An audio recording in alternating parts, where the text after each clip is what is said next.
বাপ বানায় ভূত, শিক্ষক বানায় পুত। পুত মানে আপন সন্তান। তো মা বাপ কিন্তু একটা বয়সে আপনাদের হাতে তাদের সন্তানগুলো উঠায় দেয়। আমি জাস্ট আমার শিক্ষকের, প্রাইমারি শিক্ষকের গল্প বলে আমি শেষ করব। উনি ক্লাস 4 থেকে আমাদেরকে পেয়েছিলেন, অর্ধেক 4-এর অর্ধেক আর 5-এর ক্লাসটা পুরাপুরি। তো সেই টিচার সারাদিন তিনি তার শিক্ষকতার দায়িত্ব পালন করতেন। বিকালবেলা যাদেরকে তিনি স্কলারশিপ দেওয়াবেন তাদের 4-5 জন নিয়ে বসতেন, তাদেরকে শিক্ষা দিতেন, কিন্তু কোনো কিছুর বিনিময়ে না, তার ভালোবাসার বিনিময়ে। উনি কোনো টাকা নিতেন না।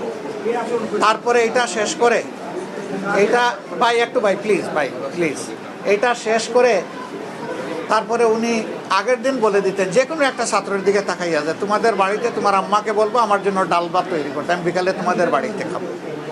তো উনি আসরের পরে গিয়ে খাওয়া দাওয়া করতেন, মাগরিবের নামাজটা ওখানে পড়তেন। কিন্তু যে গ্রামের মসজিদে উনি মাগরিবের নামাজ পড়তেন ওই গ্রামে তিনি আর সময় দিতেন না, অন্য একটা গ্রামে ঢুকে যেতেন। গিয়ে উনি খোঁজ নিতেন পরিবারে যে তার স্কুলের কোনো ছাত্র এই বাড়িতে, এই ঘরে আছে কিনা।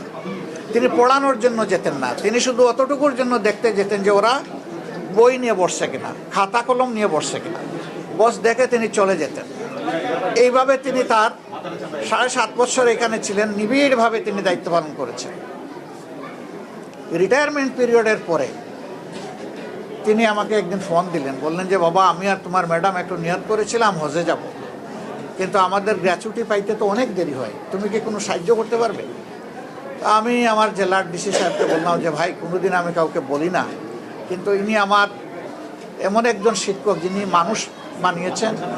এবং আমি ইন্টারমিডিয়েট থেকে শুরু করে 7-8 বছর যখন লেখাপড়ায় ছিলাম মেডিকেল কলেজের শেষ ইয়ার পর্যন্ত, প্রতি মাসে তিনি আমাকে একটা চিঠি দিতেন, এইটা করবা এটা করবা না, আমি তোমার জন্য দোয়া করতেছি।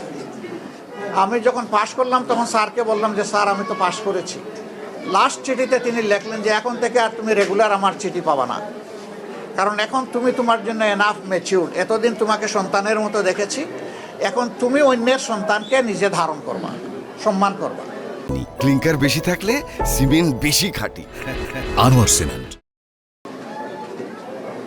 আর গ্র্যাচুইটির টাকাটা আলহামদুলিল্লাহ ডিসি সাহেব নিজে অ্যারেঞ্জ করে ওই দিন 3 আওয়ার্স তার হাতে ক্যাশ তুলে দিয়েছে।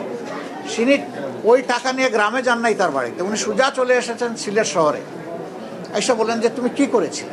আমি বললাম স্যার আমি তো কিছু করিনি, আমি শুধু বলেছি যে আমার পিতার মতো একজন শিক্ষক যদি আপনি সম্ভব হয়। বলেছে নিশ্চয়ই তিনি ভালো বংশের কোনো সন্তান এই ডিসি সাহেব।